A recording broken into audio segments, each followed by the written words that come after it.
আপোনালোকে হয়তো সকলোখিনি কথা গম পাইছে যে অহা কালিলৈ আমাৰ ৰিজাল্ট দিব 6 তাৰিখে যিটো আপোনালোকে ৰিটাৰ্ণ এক্সামিনেশ্যন দি থৈছিল আৰু সেই ৰিটাৰ্ণ এক্সামিনেশ্যনৰ ৰিজাল্ট দিয়াৰ লগতে আপোনালোকে কালিলৈ এই ৰিজাল্টটো এইটো হিচাপত পাব নেক্সট যিটো ষ্টেপ আছে সেই ষ্টেপটোলৈ পাছ হৈছে নে নাই অৰ্থাৎ ভাইভা টেষ্টলৈ আপোনালোক কোৱালিফাই হৈছে নে নাই সেই ৰিজাল্টটো অহা কালিলৈ চাব পাৰিব এতিয়া মেইন কথাটো হ'ল কাট অফ কিমানমান যাব পাৰে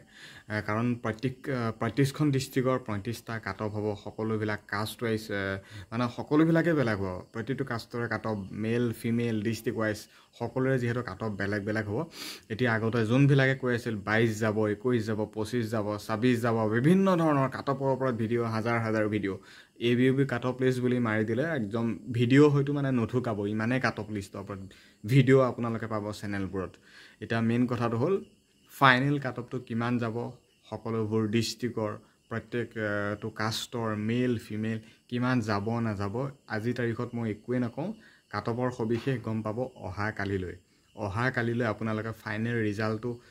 চোৱাৰ লগে লগে আপোনালোকৰ কাট অফটোৰ কথা গম পাব যে ৰিটেনত আমি কিমানমান নম্বৰ পৰা আমাক নেক্সট ভাইভা টেষ্টলৈ কোৱালিফাই বুলি দেখুৱাইছে বা কংগ্ৰেচুলেশ্যন বুলি দেখুৱাইছে গতিকে অহা কালিলৈ সকলোখিনি কথা গম পাব যে কাট অফটো কিমান যাব 25ৰ পৰাই মাতিছেনে ৰিটেনত 20ৰ পৰাই মাতিছেনে 30ৰ পৰাই মাতিছেনে 35ৰ পৰাই মাতিছে কিন্তু এতিয়া মই আকৌ কথাটো কৈছোঁ কাট অফ কেতিয়াও কম নাযায় কাট অফ হায়ে যাব বেছিয়ে যাব মানে সেই ডিষ্ট্ৰিক্টখনৰ ওপৰত ভিত্তি কৰিয়ে বেছিকৈ যাব কিন্তু মই এতিয়া কৈ নিদিওঁ যে ইমান যাব সিমান যাব অহা কালিলৈ গম পাবা এতিয়া এটা প্ৰাৰ্থনা কৰা যাতে তোমালোকৰ নামটো আহক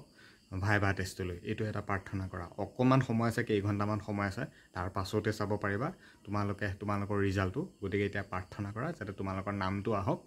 বাকী ইমানেই আছিল মোৰ ফালৰ পৰা congratulation all the best viva টেষ্টলৈ যাতে সকলোৰে নাম আহক সেইটো মোৰ ফালৰ পৰা কামনা কৰিছোঁ ধন্যবাদ